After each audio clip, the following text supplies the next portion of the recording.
মেয়ে বলে কোনোদিন অবহেলা করিনি। সেই তোরা আমাদের মুখ পড়ালি, মানুষটা 3 দিন মুখে কিচ্ছু দেয়নি,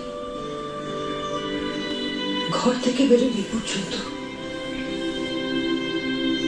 একবারও তোদের বাবার কথা ভাববি না? যা বাবা, তোমরা সবাই মিলে আমাকে বলছো কেন? আমি কি করেছি? কিচ্ছু করিসনি, এইবার করবি, আরেকজনের সঙ্গে পালাবি।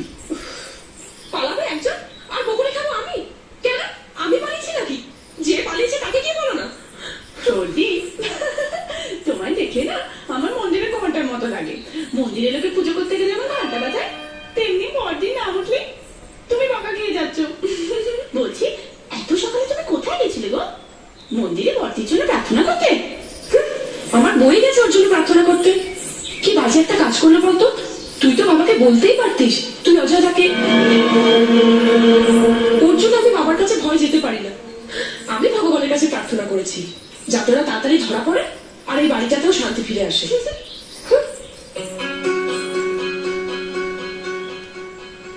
বাবা, তুমি আর আমার সঙ্গে ভালো করে কথা বলছো না, আর ডাকছো না আমাকে। তুমি আমার উপর রেগে আছো? আমি কি দোষ করেছি?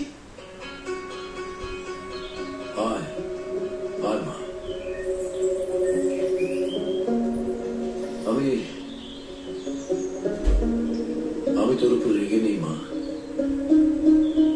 তোর দিদির জন্য খুব চিন্তা হচ্ছে তো তাই। ও কেন আমার সঙ্গে এরকম করলো বলতো? কেন আমাকে এত কষ্ট দিচ্ছে? আমি তোমাকে কোনোদিনও কষ্ট দেব না বাবা। তোমার সম্মান নষ্ট হয় এমন কোনো কাজ আমি করব না, তুমি দেখবে।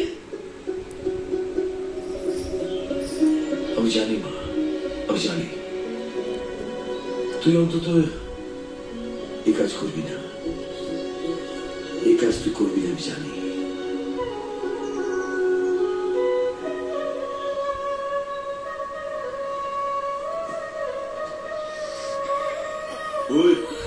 তোর কি ব্যাপার বলতো?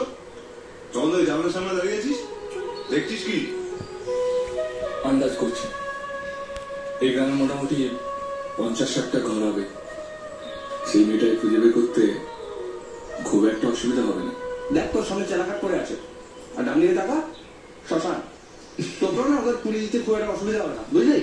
কমরেড, এরকম নৈরাশ্যজনক কথাবার্তা বলবেন না, এটা দলের মনোবল নষ্ট হয়।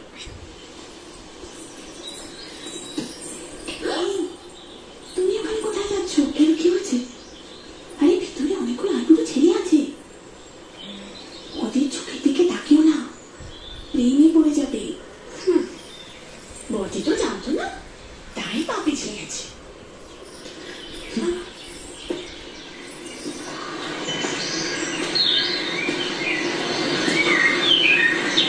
শোনো, আমি কিছু করিনি, আমি একেবারে নির্দোষ কমরেড।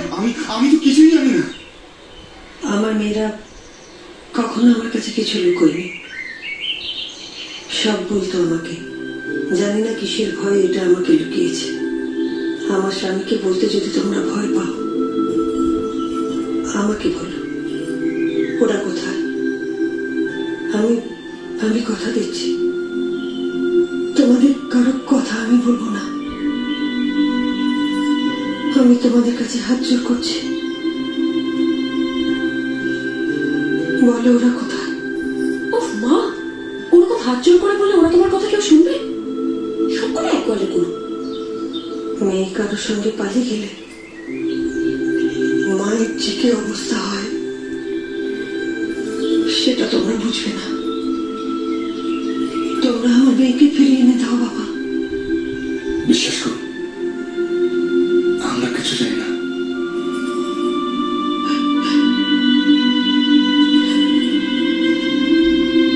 চল।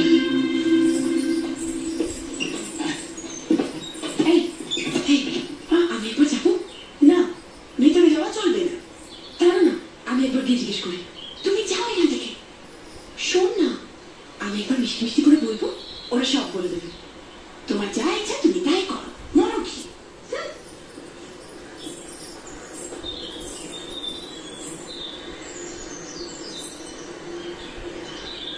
এই যে শুনছেন, কেবে আমি জানি আপনারা সব জানেন, ভয় কিছু বলছেন না, কিচ্ছু ভয় নেই।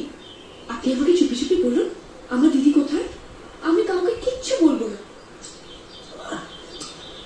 বাবা এলো, কাকা এলো, মা এলো, গুষ্টু শুদ্ধ সবাই এসে গেছে। শুধু তুমি বাকি ছিলে খুকি। এত দেরি হলো তোমার? ট্রেন লেট ছিল বুঝি? সারা কপালটাও খারাপ আমাদের। মেয়ে বাড়ি থেকে পালিয়েছে বলে বিশ্বের সব ব্যাচেলার ছেলে বাছাই করতে বসেছে। নেহাত পাঁচ খেয়েছে বলে এখানে।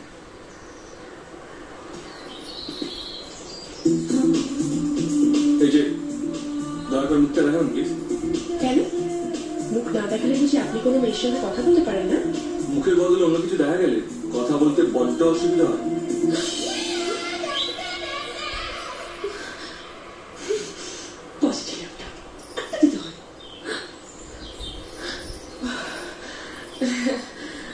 আর কিছু দেখা যাচ্ছে না তো? এবার বলুন আমার দিদি কোথায়? ওদের পেলে কি করবে? কি আবার করবে? বাবা একটু কথা বলবে। কথা বলবে? তোমার বাবা জানে কথা বলতে? দেখে তো মনে হয় রঘু ডাকাতে বংশধর। দেখুন আবার কি দেখাবে? আমার বাবাকে আপনি জানেন না, ভীষণ ভালো মানুষ। আমিও খুব ভালো ছিল। সেই তো আমি জানি, না হলে আমি আপনার কাছে আসতাম? একজন ভালো মানুষ আরেকজন ভালো মানুষের উপকার করে। বলুন আমার দিদি কোথায় আছে? দিদিকে পেয়ে গেলেই ব্যাস, আর আপনাদের এখানে কয়দিন হয়ে থাকতে হবে না। এই যে কথা বলা পুতুল, আমাকে এখানে কেউ জোর করে আটকে রাখেনি, আমি নিজের ইচ্ছেই আছি। আমার এখানে একটা পার্সোনাল কাজ আছে। পার্সোনাল কাজ? এখানে আবার আপনার কি পার্সোনাল কাজ? আমি শোন, অনেকক্ষণ ধরে সহ্য করছি। হ্যাঁ, আর একটা কথা বলবি না ওর সঙ্গে। আরে দাঁড়া না, এখানে তো ছেলেদের সঙ্গে কথা বলার কোনো চান্স নেই। একটা মেয়ে পেয়েছি, একটুখানি কথা বলি। হ্যাঁ বলো। আচ্ছা একটা কাজ করা যাক, আমি বাইরে থেকে আপনার কাজটা করে দিলাম, আর আপনি ভিতর থেকে আমার কাজটা করে দিলেন। রাজি? সত্যি তুমি আমার কাজটা করে দেবে? নিশ্চয় করবো। এই বলো না, ওকে মারা পড়বে। কমরেড, এরকম ভুল করবেন না। এরকম বৃহত্তর আন্দোলনে অন্য কাউকে সঙ্গে নিলে আন্দোলন ব্যর্থ হতে পারে। তাহলে সব মিটে গেল। এবার বলুন না আমার দিদি কোথায় আছে? মেটেনি। আগে তুমি আমার কাজ করবে, তারপর আমি তোমার। আমি এই গ্রামে একটা মেয়েকে দেখেছি, আর দেখে তার প্রেমে পড়ে গেছি। তুমি আমার জন্য সে মেয়েটাই খুঁজে বের করে দেবে। আপনার সাহস কি করে হলো আমাদেরই বাড়িতে বসে আমাকে বলছেন আপনার জন্য একটা মেয়ে খুঁজে দিতে? এই যে শুনুন, আমি আপনাকে বলেছিলাম না আপনি খুব ভালো ছিলেন, মোটেও ভালো ছিল না, মহাপদ।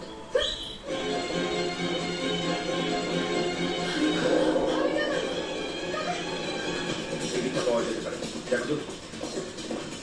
108 ওদিকটা শুনো।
ওকে সব বলা আছে, আর পরশু দিন বিয়ে করবি, ঠিক আছে? সাথে থাকিস।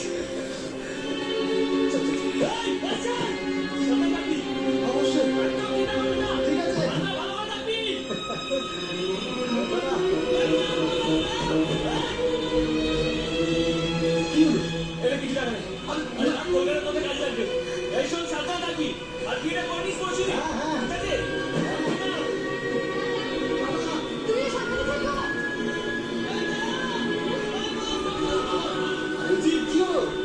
তোরা খুশি তো?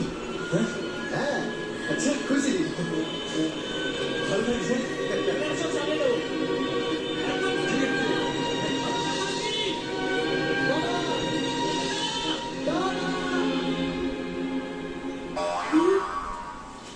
এই, তুই দুম করে চলে যাস, দুম করে চলে আসিস। কোথায় গেছিলিস? কাজ সারতে। পালাবার মতলব করেছিলিস? পালাবার থাকলে অনেক আগে পালিয়ে যেতাম। এখন অনেক কাজ বাকি আছে।